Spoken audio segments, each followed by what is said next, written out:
Hey you, it's true. Should you summon Water Sleeping Beauty? If you run a sleep team, maybe. If not, I'd skip. That's the executive summary already, but let's dive a bit deeper. On the tier poll on my channel, 78% of over 400 viewers voted WSB will go to SS tier or higher. To be honest though, I would be surprised if she even makes it to the S tier. Why? Water Sleeping Beauty is super niche, way more than her Earth predecessor. Mass sleep affecting her own team can be tricky for certain units running besides her. Light, storm and water elements can be fine, the other elements only with stealth shields or sleep wards. Funnily enough, encountering those on an enemy team is also one of her main weaknesses, but unfortunately for her it doesn't end there.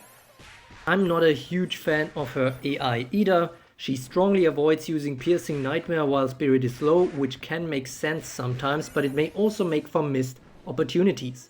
Head Trick is a very strong skill that has massive spirit potential and is basically permanently unlocked. Unfortunately, she only seems to use it if her HP are low for that life flip. To top it off, her hate is pretty high. It is increased if there is no enemy sleeping, and it is increased if there are enemies sleeping. So basically, it's permanently increased. I expect her to be targeted a lot. Which is not great considering that she's a bit of a glass cannon. She can be vulnerable to stun, sleep and poison. Water Sleeping Beauty needs full awakening for her special sleep hold ground to take effect, and also for her attacks to do some significant damage. Giga Rolosha, who has a similar skill set but for stun, seemingly brought more survivability to the table at just one copy.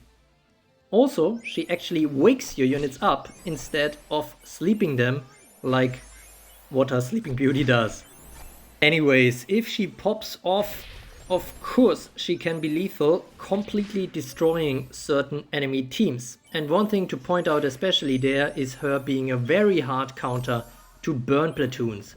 Most of the top fire units will drop like flies to her, and her speed is high enough to make this work. She can also be a dark Cinderella counter, so if you have good sleep units to surround her with, Water Sleeping Beauty can be massive for your team. And don't get me wrong, given that besides power her awakenings only scale up her hold ground probability, she could provide some good value at one copy already. But at the end of the day, she is quite gimmicky and I don't expect her to leave a big mark on the meta.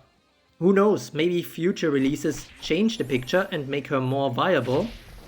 Speaking about future, I'd wait for Rapunzel leaks before pulling.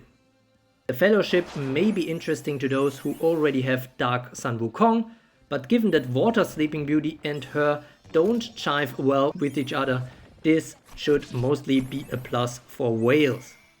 For free to play, 99% of players can skip this unit in my opinion. That's it for now. Stay tuned for the next tier list for her actual data-based tiering.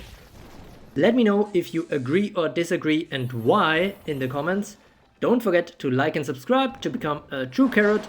And as always, thanks for watching.